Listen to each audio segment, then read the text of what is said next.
This has been the most stressful year. Everything has gone along.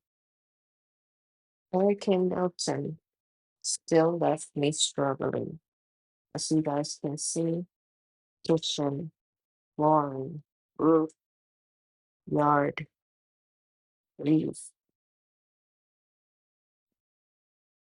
It has not been the most easiest time, but I've been holding on to hope and faith in God.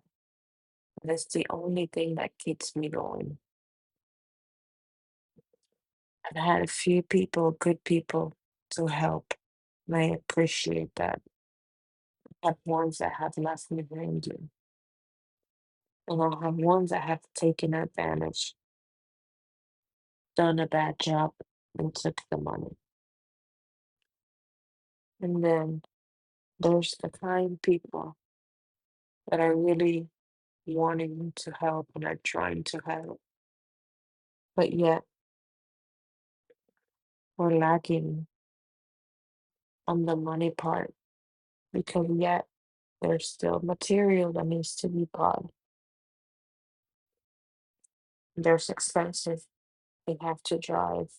They have to eat. And I can't just pretend for them to just take care of all of the expenses out of their pocket because it's not fair. The money we receive, most of it so far has gone to them. Yet other we purchase material, reimbursed for material. And here we are, hopeful that we're coming to an end pretty soon, hopefully before the holidays. Thank you.